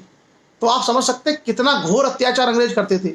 आज हमको लगते हैं ना बढ़िया आदमी, बढ़िया नहीं थे ये। आप ये मान के चलो 66% से लेकर के 80% तक ये कर जो है वसूल करते थे अंग्रेज, भू राजस्व। अब मान लीजिए किसी किसान ने अपने एरिया में अगर 1 कुंटल गेहूं पैदा किया, उस 1 कुंटल में से 80 किलो गेहूं ले गए अंग्रेज। आप सोचिए क्या बचेगा किसान के पास, क्या वो अपने बच्चों को खिलाता होगा, कैसे वो जीवन जीता होगा। तो एक तरीके से बहुत बड़े शोषण जो है इनकी व्यवस्था में शामिल थे, किसके? अंग्रेजों की व्यवस्था में। क्लियर? उसके बाद आगे जो था वो मुखिया वही था, जो मुखिया जो था, लंबरदार या मुखिया या प्रधान, आज इसको प्रधान कहते हैं, वो चुना हुआ होता है। उस समय वो मुखिया हुआ करता था गांव का, और वो मुखिया ही जो है वो वसूल करता था और देता था अंग्रेजों को महलवाड़ी सिस्टम में। किसानों पर बहुत अधिक आर्थिक बोझ पड़ा। सर 30 साल समझ में नहीं आया। 30 साल का मतलब यह है कि जो महलवाड़ी सिस्टम था इसको पहले 30 साल के लिए लागू किया गया और फिर इसको धीरे धीरे बढ़ाते चले गए वो लोग। क्लियर? किसानों पर बहुत अधिक आर्थिक बोझ पड़ा, और इसने जो महलवाड़ी व्यवस्था थी उसने गांव का जो ताना बाना था उसको बर्बाद कर दिया। आप लोग जानते होंगे भारत के जो गांव थे वो आत्मनिर्भर थे, अपने आप में डिपेंडेंट थे, कि किसान थे वो खेती में अनाज उपजाते थे, गांव में जो नाई था वो बाल काटता था, उसके बदले में अनाज मिलता था। लोहार था वो लोहे का काम करता था, गांव में उसने हल्के फाल बनाना, फावड़े बनाना, और उस लोहार को सभी के घरों से अनाज मिलता था। इसी तरीके से गांव में कुम्हार थे जो बर्तन बनाते थे, उसके बदले में उनको जिसके घर बर्तन देंगे वहां से अनाज मिल जाएगा। तो गांव की जो व्यवस्था थी वो एक दूसरे पर निर्भर थी, कि सारे के सारे लोग अपने अपने काम करते थे। और वहां पर जिसको कहा जाता है जजमानी प्रथा, आप लोग वर्ड याद रखिएगा, इसको कहा जाता है जजमानी प्रथा। जजमानी प्रथा में गांव अपने आप में आत्मनिर्भर थे, कि सब लोग अपने अपने काम करते थे और किसी के साथ दिक्कत नहीं थी। अंग्रेजों ने इसी जजमानी प्रथा को तोड़ दिया, क्योंकि उनको इंग्लैंड में होने वाली औद्योगिक क्रांति का माल भारत में बेचना था। इसलिए अंग्रेजों ने क्या है, भारत में राजस्व की दरों के माध्यम से ग्रामीण ताने बाने को तहस नहस कर दिया। अब गांव से इतना ज्यादा राजस्व वसूल किया जाने लगा कि गांव सर्वाइव ही नहीं कर पाए। इसलिए गांव में क्या श्रमिक पैदा हुए, भूमिहीन लोग हुए, और आगे चल करके आप देखेंगे गांव में तमाम अकाल और बहुत सारी समस्याएं आपको देखने को मिलेंगी। क्लियर? सो गांव के सेटअप को इन्होंने तोड़ दिया अंग्रेजों ने। उसके बाद क्या हुआ, भारत में सामंतीवादी प्रथा को बनाए रखे अंग्रेज, किसानों का शोषण हुआ, जमींदारों ने मुनाफाखोरी की, इसमें कंपनी ने लोगों का शोषण किया। ये सारी की सारी चीजें हम लोगों को इस सारी व्यवस्था में दिखाई देती है। और इसके साथ साथ कंपनी ने बहुत ज्यादा पूंजी भारत से इकट्ठा करी और उस पूंजी को इंग्लैंड में ले जाकर के इंग्लैंड की औद्योगिक क्रांति में कच्चे माल के रूप में इस्तेमाल किया। इंग्लैंड माला माल होता चला गया, भारत कंगाल होता चला गया। इस व्यवस्था की एक सबसे बड़ी खामी यह थी कि इससे इंग्लैंड माला माल होता चला गया और भारत कंगाल होता चला गया। जबकि पूरे मुगल काल में देखिए, पूरे सल्तनत काल में देखिएगा, आपको भारत में समस्या नहीं मिलेगी। प्राचीन काल में आप देखिए, भारत में ग्रामीण क्षेत्र में समस्या नहीं थी। अंग्रेजों ने कृत्रिम रूप से भारत की व्यवस्था को डिस्टर्ब किया जो चली आ रही थी, और अपने मुनाफे के लिए, अपने फायदे के लिए ग्रामीण तंत्र को कमजोर करके अंग्रेजों ने तहस नहस कर दिया। उसके बाद आगे हम देखें, इस व्यवस्था में इसी के कारण आगे चल करके बहुत सारे किसान आंदोलन भारत में आपको देखने को मिलेंगे, क्योंकि किसानों के शोषण की व्यवस्थाएं अंग्रेजों ने शुरू कर दी थी। इसलिए भारत में चाहे सन्यासी विद्रोह हो, चाहे संथाल विद्रोह हो, चाहे किसान आंदोलन हो, वो सब इसी से जन्म लेंगे। और अंग्रेज भारत में ऐसी व्यवस्था करके चले गए थे शोषण की कि अंग्रेजों के जाने के बाद भी जमींदारों ने छोड़ने को तैयार नहीं थे। जमींदार फिर भी शोषण करते थे। तो आपने देखा होगा बिहार में, बंगाल में तमाम जमींदारों के खिलाफ लोगों ने आंदोलन किए हैं, अब तक हुए हैं। आज भी वहां पर जमींदारी अप्रत्यक्ष रूप से बहुत सारे लोगों के पास मौजूद है। आज भी अगर बिहार में, बंगाल में आप जाएंगे तो आपको बहुत सारे लोग मिल जाएंगे जिनके पास गलत नामों से सैकड़ों बीघा जमीन आज भी है। क्लियर? सो चलिए, तो आज हम लोगों ने तीनों इन रेवेन्यू सिस्टम की चर्चा की, परमानेंट सेटलमेंट, रैयतवाड़ी सेटलमेंट और महलवाड़ी सिस्टम। सो मुझे लगता है ये तीनों चीजें जितना आप लोगों के लिए आवश्यक है उतनी हमने चर्चा की है। और अगर आप गहराई में कोई पढ़ना चाहते हैं तो आप लोग पढ़ सकते हैं। कल हिस्ट्री में हम लोग फिर से एक नया टॉपिक लेकर के आपके बीच में आएंगे। आज की हमारी चर्चा यहीं तक। आप सब लोग जुड़े, सवाल भी आपने अपने रखे इसमें, और इंटरेक्टिव बनाया सेशन को। टाइम आप सब लोगों ने दिया, इसके लिए आप सभी लोगों का आभार। भोजन का समय हो गया है, बहुत सारे लोगों ने भोजन कर भी लिया होगा सेशन देखते देखते। तो आप लोग प्लीज टेक रेस्ट, और आज के सेशन को हम लोग विराम देते हैं। शुभ रात्रि, जय हिंद।